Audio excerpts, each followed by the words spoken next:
Welcome to the Awesomers.com podcast. If you love to learn, and if you're motivated to expand your mind, and heck, if you desire to break through those traditional paradigms and find your own version of success, you are in the right place. Awesomers around the world are on a journey to improve their lives and the lives of those around them. We believe in paying it forward, and we fundamentally try to live up to the great Zig Ziglar quote, where he said, "You can have everything in your life you want if you help enough other people get what they want." It doesn't matter where you came from, it only matters where you're going. My name is Steve Simonson, and I hope you will join me on this awesomer journey. If you're launching a new product manufactured in China, you will need professional, high-resolution, Amazon-ready photographs. Because Simo Global has a team of professionals in China, you will oftentimes receive your listings photographs before your product even leaves the country. This streamlined process will save you the time, money, and energy needed to concentrate on marketing and other creative content strategies before your item is in stock and ready for sale. Visit simoglobal.com to learn more, because a picture should be worth 1,000 keywords. You are listening to episode number 87 of the Awesomers podcast series. And for those keeping score at home, just run on over to awesomers.com/87 and you'll find today's show notes, details, and even some links that we talked about. With today's featured guest coming back to us for part 2 of 3 is Vladi Gordon. And we talked to Vladi about some of the important things that I think a lot of times entrepreneurs overlook, and that's these profit killers, as Vladi calls them. I sometimes call them black holes or other fun titles, because anytime you don't know where the money's going, it can be a very destructive situation in your business. So it's really important to get that financial house in order. And I know if you're anything like me, that doing the financials and doing the bookkeeping, that's kind of like, I'll get to it when I get to it. Or maybe you've even hired somebody and you're like, yeah, they've got the monkey, I don't really want to interface with it that much. I started out like that. I can assure you it certainly is not something that I would recommend. Don't find yourself scared about finance, and your lack of understanding can be overcome. It's something that you can absolutely solve, and we talk about that a lot in today's episode, looking for some of those profit killers. Go ahead and jump into today's episode and learn some more about how to get your business running right. Okay, here we are back again, everybody, on Awesomers.com podcast with Vladi Gordon. This is Steve Simonson, and we are talking about kind of Vladi's journey, how he came from the software side, got into the Amazon side, and now he's kind of back into the software for Amazon. He's put those two things together, which is a good combo. Vladi, let's talk about those profit killers that I teased before the break. First of all, let's frame the problem for entrepreneurs out there. What do you think's happening that maybe they don't necessarily realize when it comes to the profit of their businesses? Yeah, well, the thing is, as an Amazon seller, you've got the Seller Central, right? And it shows you how many items you sold, and it shows you the revenue, and it also shows like the category, like I guess number of items and sales by category. But it doesn't really show you the profit, and it also doesn't show you a lot of fees that Amazon is charging sellers. So you can find all those things because basically all the data is there, but you need to download some reports, and some of them are tricky to interpret. But also, even if you know where they are, if you need to download a file and convert it to Excel and then do some filtering and delete some lines and then look at the data and make some sense of it, it just takes too long. So sellers do not do it too often. You kind of, and it's also not fun, to calculate, basically all those negative fees and add them up. It's no fun. So sellers tend to think about growth and growth hacking and the fun part, and not about bookkeeping. So yeah, that's basically. Once again, I don't know anybody like that. Everybody who's listening on Awesomers loves bookkeeping. So no, I think you're totally right. And again, this is an important point to reinforce with the Awesomers out there. When you start thinking, we all do the math in our head, and every day it's like, here's how much I sold. And then you think to yourself, well, here's how much it costs. So you kind of do the rough math. Well, then here's how much I made. But that's definitely not the full picture, not even nearly the full picture.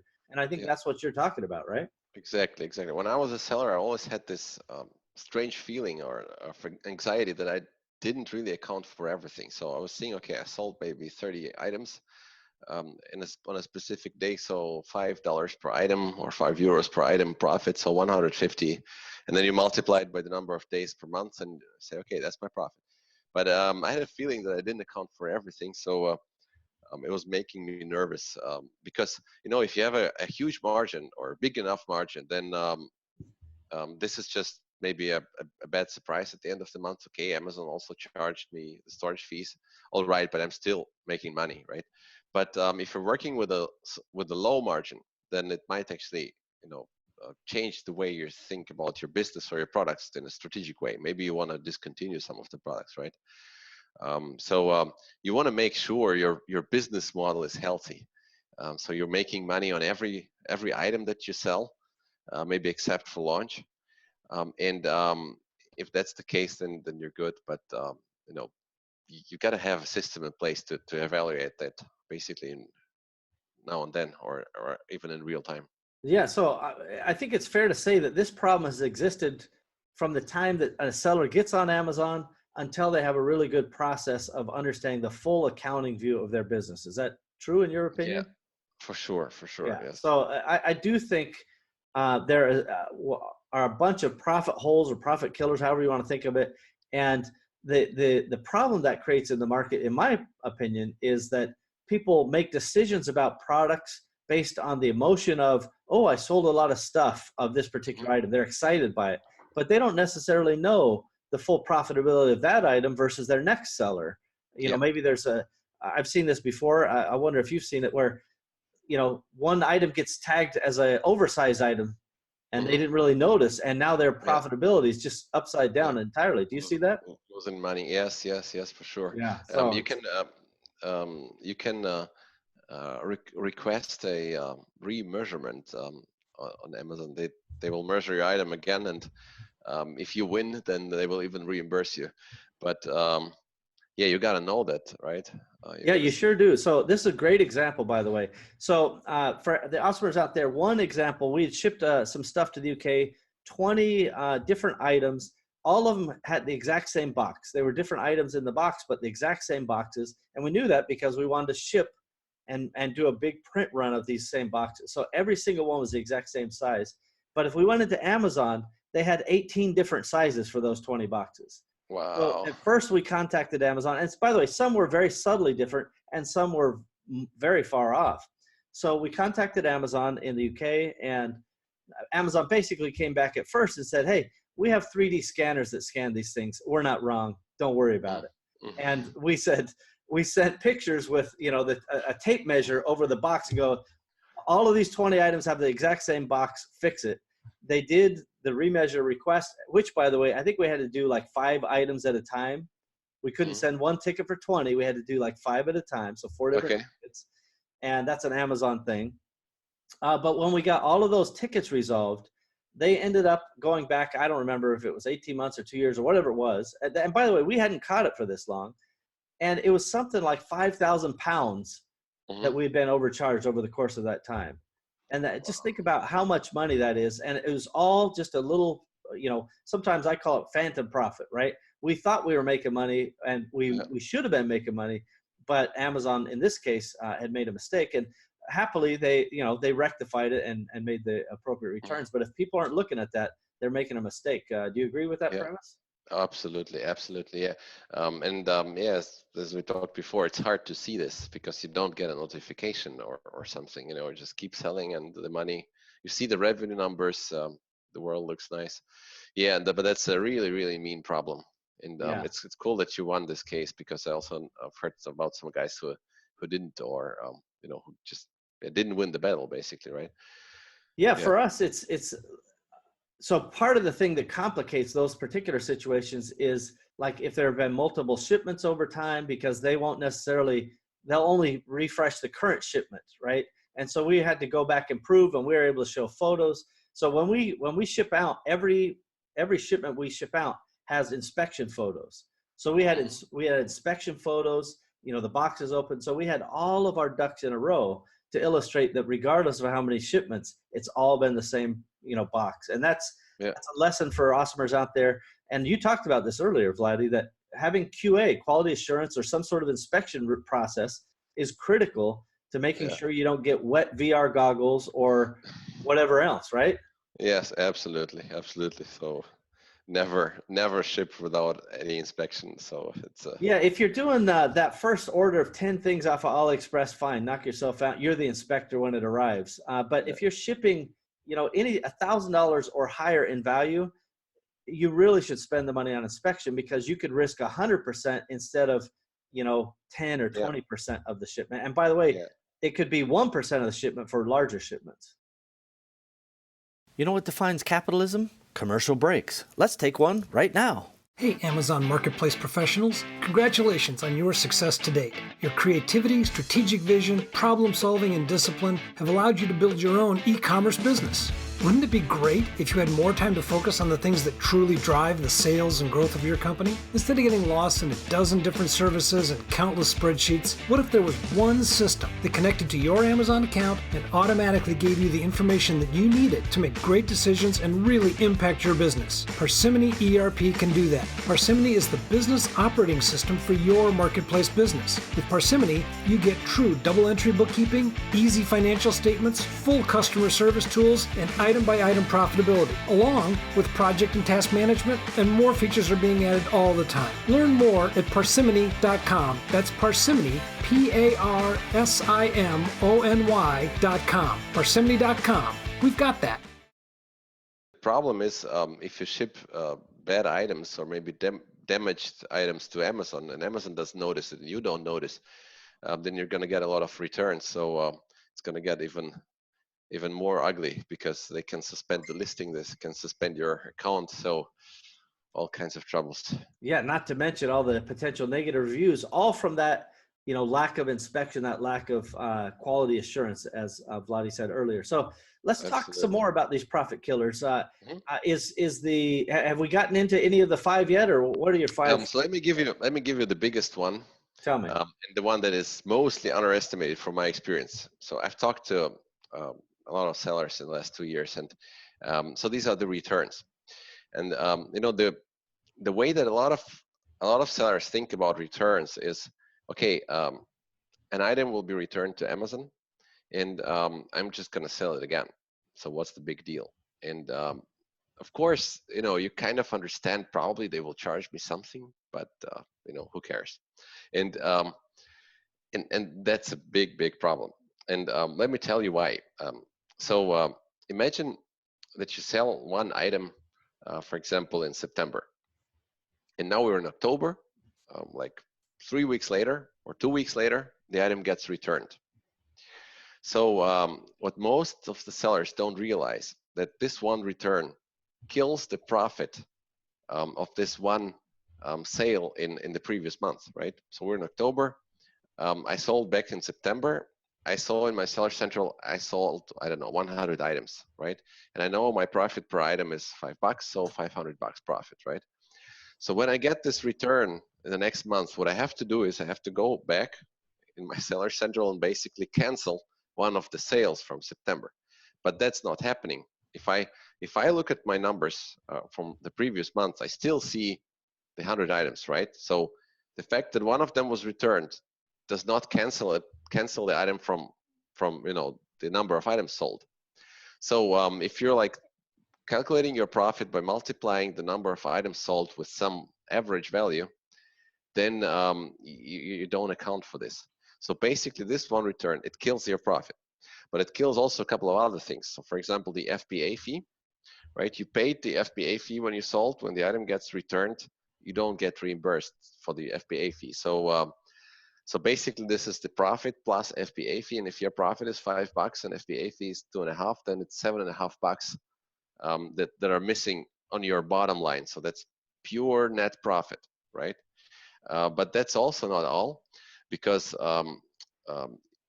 there is also a chance that the unit is broken, right? Or the customer damaged the packaging. So what happens then is Amazon tags the item as not sellable, and basically for you it means you lose the cost of goods.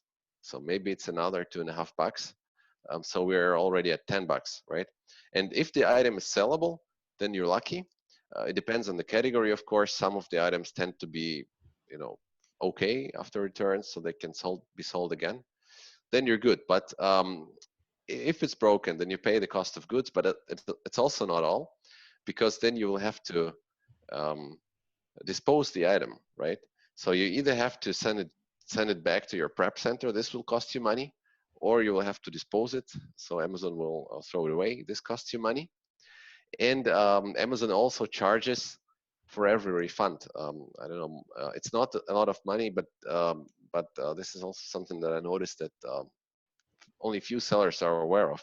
So Amazon charges per refund, or per basically per return, but also per unit within this return. And this is the money that's also totally missing on your bottom line. So if you look at it this way, then basically one return kills the profit of maybe 3 units sold, right? So a day where you have a return, basically, well, you need to calculate this. This depends on the margin and the basically the profit per unit. But in my experience, the profits are getting tighter. It's harder to find high profit items because of competition. So normally a return kills a couple of sales. Yeah, so that's a very important point. So to drive that home, one could use that general math that, if one return is the same as losing 3 sales, if you get 10 returns on those 100 sales, you actually just wiped out 30 of those sales, right? It's a massive impact to the bottom line. And it's crazy. Not to mention all of the subsequent intangible potential problems. For example, Amazon saying, oh, no, this is good to sell again, and it sold again, and then the next customer complains that they got a used item, right? So now you got another return on the same thing, by the way, which doubles the pain, and you get a negative review, and the cycle keeps going.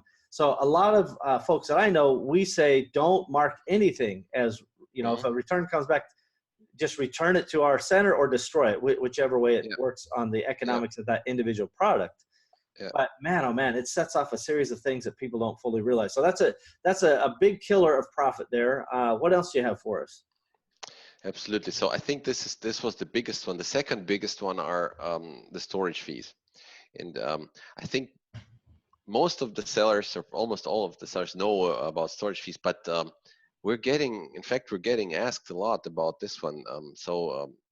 Like guys ask us, okay, I do pay FBA fees for shipping, but what are the storage fees? And I'm like, guys, you're paying for putting your products into the Amazon warehouse just for the fact that they're sitting there. And I think part of the reason is that that the Seller Central doesn't show them to you in a good way, So you log in, you see your feedback stars, how many items you sold, you see your messages, but you have to dig to see the storage fees, they're pretty crazy, especially around winter, like starting in October. They kind of quadruple the storage fee, so you need to make sure that you have low or as little as possible in the Amazon warehouses, but also not too few items because of the Christmas time, because it's the best time to sell, right? So you need to manage it very accurately. This is the. I think storage fees are often overlooked because people are so focused now. They've become educated to looking out for long-term storage fees, and they're like, oh, as long as I'm not in long-term, then I'm okay. But really, the amount of storage fees, and I have had larger sellers, friends of mine, that are spending tens of thousands a month in the storage fees, not long-term storage, regular storage fees, during the surge pricing of the fourth quarter. And I'm not sure that that's applicable this year or not. I thought they were going to hold the line on storage fees, but now they're assessing long-term storage after the first 6 months. They give you a big hit, and then you go monthly, which is like, well, you should get that stuff out of there. And this is a big reason why I talk about using staging warehouses and using third-party logistics centers, which have significantly lower, in some of the cases I use, 10 times lower everyday storage costs. And they're able to send in orders on a just-in-time basis. Yeah. And you change that based on your forecasting of how much you're going to sell. So for those keeping score at home, the Empowery e-commerce cooperative at empowery.com, they have some third-party logistics centers. And I think they've already developed those for Australia, America. If the UK is not published yet, I know it's in the works. So getting those as part of your system, staging warehouses where you land your product, especially when you deal in volume. By the way, not only will that help your Amazon costs, but it can also help you sell to other marketplaces and other channels if that's what you want to do. So a big one. So those are two great killers so far. What else do you have for us? Let's pause here for a moment and take a quick sponsor break. Catalyst 88 was developed to help entrepreneurs achieve their short and long-term goals in e-commerce markets by utilizing the power of shared entrepreneurial wisdom. Entrepreneurship is nothing if not lessons to be learned. Learn from others, learn from us. I guarantee that we will learn from you. Visit catalyst88.com because your success is our success. And giddy up. And there you have it. That's part 2 of our 3-part series with Vladi Gordon. Don't forget to join us tomorrow for part 3. This is also episode number 87 of the podcast series, Awesomers.com. And just run on over to Awesomers.com/87 and you can find today's show notes and details. Now, one of the things I want to call special attention to here at the end of today's episode is the idea that, profit killers are found in any business, and they can come from any source. So whether you're selling on Amazon or you have a different kind of business, the general concepts that we've covered today are things that you need to consider and things that you need to really pay close attention to. Again, looking for profit killers, looking for things that may be hidden, and you start doing that by paying close attention, at least on a monthly basis, to your financials. And regardless of whether you use tools or Excel or just a pencil and a pen, you got to figure out a way to do that and get control of your business. The objective people should have as entrepreneurs is that you own the business. The business does not, in fact, own you. Well, we've done it again, everybody. We have another episode of the Awesomers podcast ready for the world. Thank you for joining us, and we hope that you've enjoyed our program today. Now's a good time to take a moment to subscribe, like, and share this podcast. Heck, you could even leave a review if you wanted. Awesomers around you will appreciate your help. It's only with your participation and sharing that we'll be able to achieve our goals. Our success is literally in your hands. Thank you again for joining us. We are at your service. Find out more about me, Steve Simonson, our guest, team, and all the other Awesomers involved at Awesomers.com. Thank you again.